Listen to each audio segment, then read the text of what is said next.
안녕하세요. 정혜래가 없은 게 정선입니다. 세금 없이 법인에서 6억 원을 안전하게 인출하는 방법에 대해서 알아보는 시간을 가질 거고요. 최근에 판례 관련해서 지난 영상에도 올려드렸는데요. 질문들이 좀 많으셔서 오늘 그 내용 좀 구체적으로 심도 깊게 공부해 보도록 하겠습니다. 오늘 함께 공부할 자료는요, 저희 정헬기업연구소의 오종현 수석님이 준비해 주셨습니다. 배우자 증여 후 양도 또는 소각 사건의 개요에 대해서 좀 도표로 정리를 해 보았는데요. 자, 대표님이 배우자님께 6억 원 가치의 주식을 증여를 해줬습니다. 10년간 배우자에게 증여해 준 게 없다면 6억 원까지는 공제가 되니까 6억 원 가치의 주식을 증여해 주었으나 공제 금액이 6억 원이니까 증여세는 보시는 것처럼 없습니다. 자, 주식을 받은 배우자는요, 이 주식을 법인의 양도, 소각, 단순히 자사주인 경우에는 양도로 끝날 수 있고요. 소각 목적의 자사주인 경우에는 소각이 되겠죠. 차이점은 자사주만 했을 때는 양도, 즉 차익이 있다면 양도세를 내야 하고요. 소각을 했다면 의제배당이니까 배당소득세를 내야 합니다. 하지만 세금이 없죠. 세금이 없는 이유는 내가 배우자에게 남편한테 6억 원에 받아서 6억 원에 팔았기 때문에 차액이 없기 때문이겠죠. 대표가 보유한 주식 시가 6억 원어치를 배우자에게 증여를 한다. 배우자 증여공제 한도 이내이므로 증여세는 없다. 배우자가 증여받은 주식을 시가 6억 원에 양도한다. 취득금액과 양도금액이 같으므로 소득세는 없다. 큰 틀은 이렇습니다. 자, 결론은 회사에서 6억 원이 나왔어요. 그런데 세금은 없습니다. 보통 6억 원이 법인에서 나온다고 한다면은 소득에는 여러 가지가 있죠. 급여로 대표님이시니까 급여로 받으시거나 또 주주시니까 배당으로 받으실 수 있을 거예요. 하지만 배당 같은 경우 2천만 원이 넘어가면 종합과세 되다 보니 다 합산이 되죠. 통상 대표님 소득세 구간이 30에서 최고 45%까지 있으니까요. 3, 40%는 세금으로 나가는 경우가 대부분인데 6억 원이라는 자금이 법인에서 대표님께 주주인 대표님이나 대표님의 배우자에게 나왔는데 세금은 없는 게 핵심입니다. 자, 그런데 이러한 방법들이 어떤 경우에는 과세가 되기도 하고 또 과세가 안 되기도 합니다. 자, 어떤 차이가 있는지 좀 체크를 해봐야겠죠. 대표적인 사례 중에서 대표님이 배우자님께 주식을 줬습니다. 자, 배우자님이 회사에 법인의 주식을 양도 또는 소각을 했어요. 당연히 내 주식을 회사에 주었으니까 그거에 대한 대가, 주식 대금을 수령해야겠죠. 자, 이렇게 이 주식 대금을 아까 이제 6억이라면 이 6억 원이라는 돈을 주식을 증여받은 배우자가 수령을 할 거예요. 배우자가 수령해서 이 돈으로 배우자님이 본인의 채무를 상환한다거나 본인이 어떤 자산을 취득한다거나 금융상품을 가입한다거나 이런 것은 문제가 되지 않습니다. 그런데 뒤에 사례를 보면 문제가 될 수도 있습니다. 자, 어떤 경우냐? 주식을 증여한 것은 똑같습니다. 대표님이 주식 증여했고요. 받은 배우자님이 양도나 소각을 합니다. 그리고 대금을 받았어요. 자, 여기까지는 똑같아요. 그런데 이 대금을 주식을 양도나 소각한 이 배우자님의 자산을 구입하거나 배우자님이 어떤 활용을 한 게 아니라 이 대금이 어디로 흘러가요? 대표님께 흘러갑니다. 그래서 주식을 양도한 배우자님이 뭔가 쓴 게 아니라 주식을 증여해준 대표님이 썼단 말이에요. 대표님이 가지급금을 갚는다거나 또 뭐 재산을 취득했다거나 뭐 금융상품에 가입을 했다거나 과거에 과세된 케이스는 가지급금을 상환한 케이스가 많았죠. 그런데 이 돈이 출처가 배우자가 회사로부터 받은 자금인 게 문제가 됐습니다. 납세자의 입장과 국세청의 입장을 한번 재구성해 봤습니다. 납세자 입장에서는 내가 10년간 배우자한테 증여한 적이 한 번도 없어요. 그러니까 이 공제를 언젠가, 그러니까 10년 안에 써야겠죠. 현금을 줄 수도 있고 주식을 줄 수도 있고 집을 줄 수도 있어요. 그런데 나는 주식을 줬습니다. 당연히 공제를 안 썼으니까 6억까지 증여세 없습니다. 주식을 받은 배우자는 이것을 회사에 양도나 소각을 하고요. 그거에 대한 대가를 받습니다. 그런데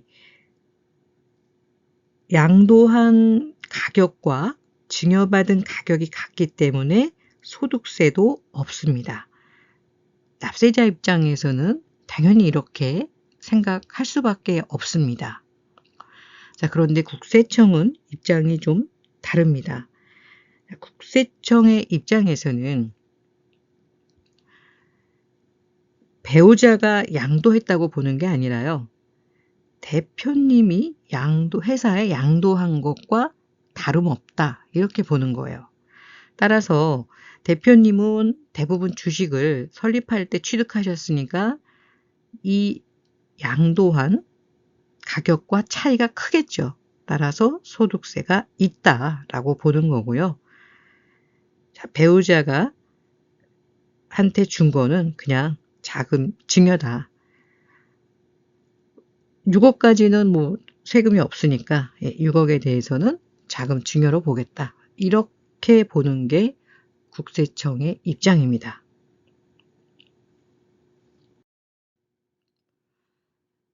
자, 이 유사한 사건이 이미 2017년에 판결이 난 적이 있어요. 그래서 법인세 부과 처분을 취소했던 케이스가 있었고요. 여기서의 핵심은 납세자가 동일한 경제적 목적을 달성하기 위해 여러 가지 법률 관계 중에 선택한 법률 관계를 존중해야 된다는 판례입니다. 자, 국세청에서 앞에서 두 단계를 인정하지 않고 이것은 대표님이 직접 양도를 한 것이고 배우자에게 돈이 간 거는 대표님이 증여를 한 거다. 이렇게 봤어요. 그러면 국세청이 아무 근거 없이 그렇게 과세를 할 리는 없죠. 어떠한 근거에 의해서 과세를 했냐면요. 국세기본법의 제14조 3항에서는 과세 대상이 되는 행위 또는 거래를 우회하거나 변형하여 여러 단계의 거래를 거침으로써 부당하게 조세를 감소시키는 조세 회피 행위에 대처하기 위해서 이런 여러 단계의 거래 형식을 부인하고 실질에 따라 과세 대상인 하나의 행위 또는 거래로 보아 과세할 수 있도록 법에 규정을 하고 있습니다. 이 법에 근거해서 국세청에서는 과세를 하는 거예요.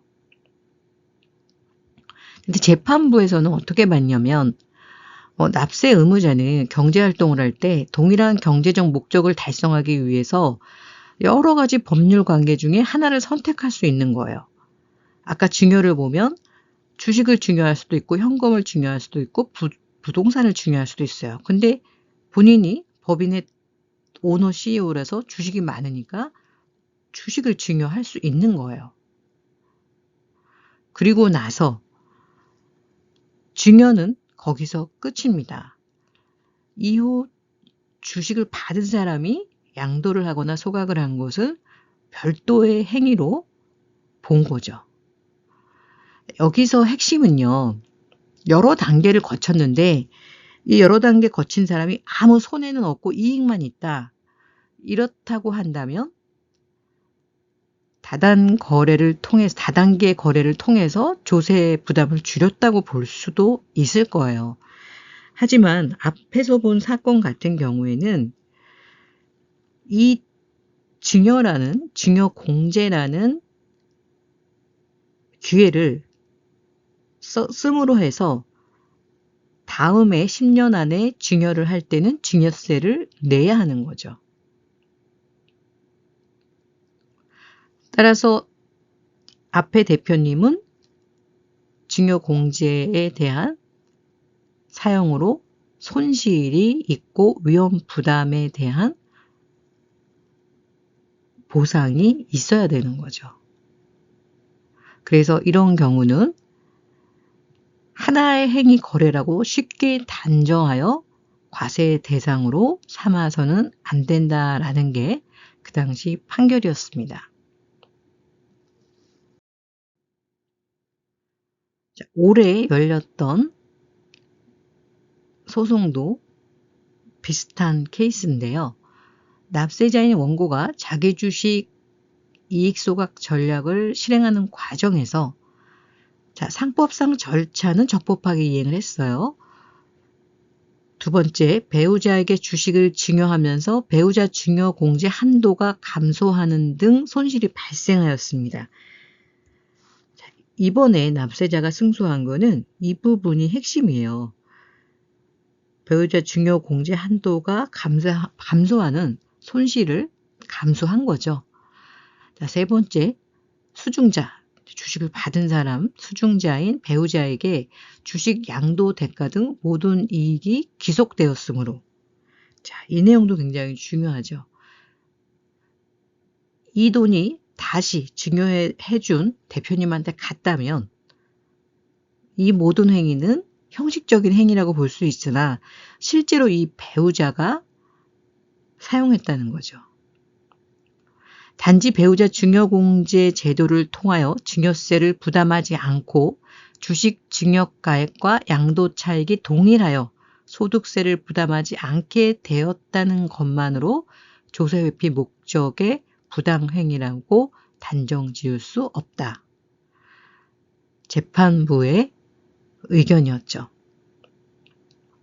다시 말해서 자기 주식 이익 소각 전략을 조세 부담 회피 행위로 봐서 관련 거래를 재구성하여 증여자의 의제 배당으로 과세하였던 과세 당국의 주장을 인정하지 않았습니다. 그래서 보시는 것처럼 부과했던 세금을 취소한다. 소송 비용은 피고, 즉 국세청이 부담한다는 내용이었습니다.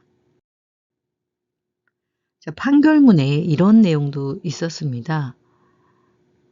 원고가 배우자 증여공제 제도를 통하여 증여세를 부담하지 않고 상속세 및 증여세법상 보충적 평가 방법으로 평가한 증여가액과 양도가액이 동일하여 양도세를 부담하지 않게 되었다는 것만으로 원고가 의제배당 소득세 부과를 회피할 목적으로 이 사건 거래를 하였다고 단정할 수는 없다. 원고가 배우자에게 주식을 증여할 것인지 현금을 증여할 것인지에 대해서는 특별한 사정이 없는 한 원고가 선택할 수 있는 것이고 증여재산 공제 한도 내에서 배우자에게 자산을 증여하는 행위는 세금을 절약할 수 있고 재산도 보존할 수 있는 절세 방법이라고 국세청이 국민들에게 홍보하고 있는 제도이기도 하므로 원고가 배우자 증여 공제 제도를 이용하여 위 한도 내에서 배우자에게 주식을 증여한 것이 이례적이라고 볼 수는 없다는 겁니다. 국세청에서 매년 책자를 발간을 하죠. 세금을 절세할 수 있는 책자를. 거기에 이 내용이 있습니다. 자, 원고. 대표님이죠. 원고가 이 사건 거래를 하기 이전에 외부 전문가의 조언을 받았다거나 이 사건 양도가 이 사건 증여로 받은 대상만을 목적으로 하였다거나 일련의 절차가 단기간에 이루어졌다는 점 등은 원고가 배우자 증여 공제 한도 내에서 증여를 하고자 하는 목적 달성을 위해 충분히 납득할 만한 거래 방식에 해당한다. 지난 그 조심에서 국세청에서 과세를 할 때 한 얘기입니다. 증여 후 양도 기간이 짧았다는 게 국세청에서 가장행위로 본 근거로 얘기를 했었죠. 자, 원고의 이 사건 증여로 전세보증금 지출을 위한 자금을 조달할 수 있었고 이 사건의 양도로 재무구조 개선에 효과가 있었다. 자, 재판부에서 봤던 거는 여기서 행한 증여나 양도가 가장행위가 아니라 실제 경제적인 목적을 달성하기 위한 실질 행위라는 게 핵심입니다. 물론 앞에 소송들은 납세자가 재판부로부터 승소를 받아낸 케이스입니다. 하지만 국세청에서 과세를 하고 승소한 케이스들도 있습니다. 자, 어떤 케이스인지 잘 체크를 해봐야겠죠. 대표자의 가지급금 정리를 위해서 주식을 배우자를 통해 우회 양도하여 주식대금과 가지급금을 상계하는 방법으로 법인 자금을 부당하게 유출한 사건입니다. 자, 순서를 보면요. 대표님이 배우자님에게 증여를 해줬습니다. 증여세 없습니다. 주식 양도했습니다. 양도세 없습니다. 여기까지는 앞의 사건과 같습니다. 대금 수령한 것까지, 여기까지 갔네요. 그런데 여기서 끝났어야 되는데 어떻게 됐느냐? 이 대금이 대표님의 가지급금 상환에 썼다는 겁니다. 따라서 국세청에서는 이 부분에 대해서는 법인 자금을 부당하게 유출한 것으로 보고 과세를 했습니다.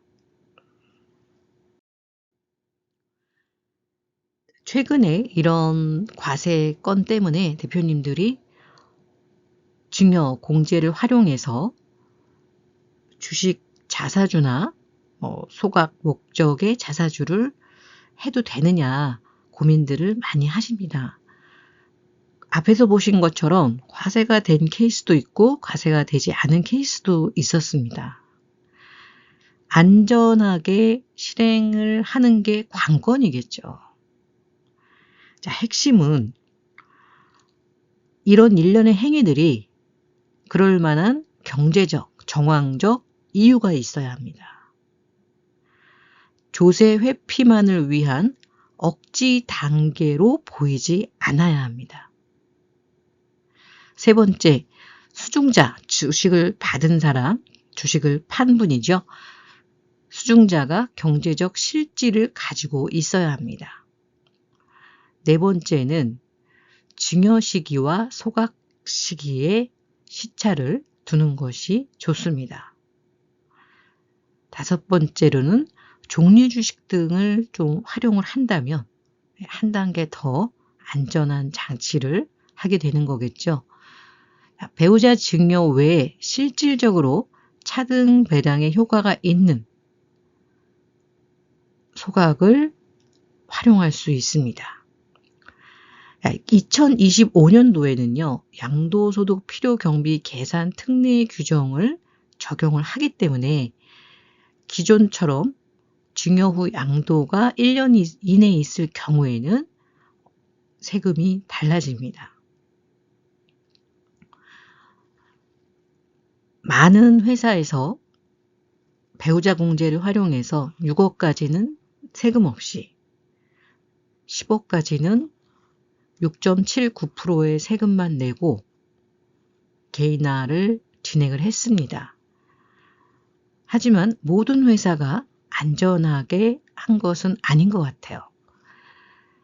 자, 이번에 납세자가 승소하였다고 해서 모든 동일한 건들이 승소를 할 수 있다고 보기는 어렵습니다. 지금 체크해드린 이러한 방법들, 대표님들 기존에 증여공제를 활용한 이익 소각을 하셨다면 반드시 체크를 해보셔야 할 것 같고요. 또 해야 할지 말아야 될지 고민이다 라고 하신다면은 충분한 경험과 지식과 노하우를 가진 전문가와 함께하는 게 가장 안전하지 않을까 싶고요. 특히 소명이 중요한 것 같습니다. 소명하는 단계에서 얼마나 빠르게 정확한 소명을 하냐에 따라서 국세청에서 이 일련의 과정들을 실질로 믿을 수도 있고요. 또 가장행위로 볼 수도 있겠죠. 앞에서 말씀드린 배우자로부터 증여받은 주식 등 양도시 필요경비 계산 특례에 대해서 변경사항을 말씀을 드릴 건데요. 종전에 2023년 1월 1일부터 적용하기로 했으나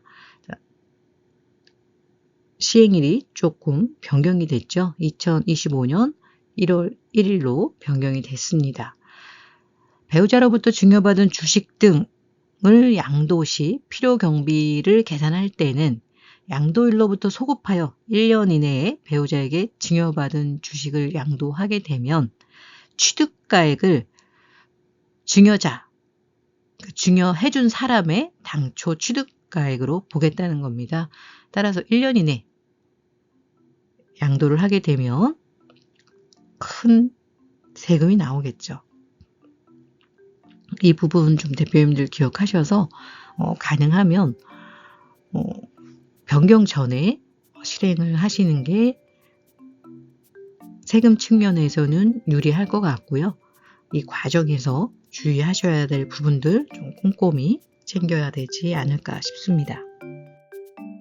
오늘 영상 도움이 되셨다면 구독과 좋아요, 알림 설정을 통해서 변경되는 이런 정보들 빨리빨리 내 것으로 만들어서 최대한 안전하게 합법적으로 절세를 할 수 있는 기회를 잡으시기 바라고요.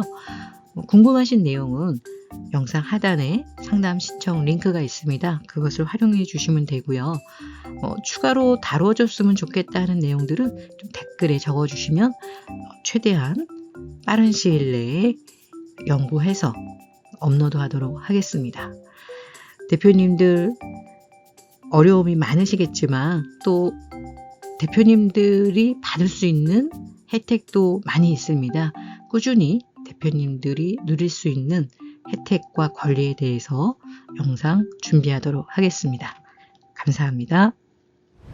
세금 걱정 없이 자산을 늘리는 대표님이 있는 한편 평생 모은 자산이 세금 때문에 절반으로 줄어드는 대표님도 있습니다. 무엇이 이런 차이를 만들까요? 세금 지식의 차이 때문이 아닙니다. 회사가 실적이 없기 때문도 아닙니다. 물론 인맥이 없어서도 아닙니다. 그것은 특별한 정보와 실행력의 차이 때문입니다. 사실 큰 자산을 소유한 분이나 존경받는 가업 승계를 이룬 회장님들, 세금 걱정 없이 노후를 즐기는 자산가들도 모두 특별한 절세 솔루션을 활용했습니다. 17명의 전략세무사와 10,000개 이상의 솔루션 경험을 통해서 성공적인 절세 솔루션의 공통점을 찾았습니다. 대표님도 행복한 자산가가 될 수 있습니다. CEO를 위한 절세 솔루션 상담은 지금만 무료로 신청이 가능합니다.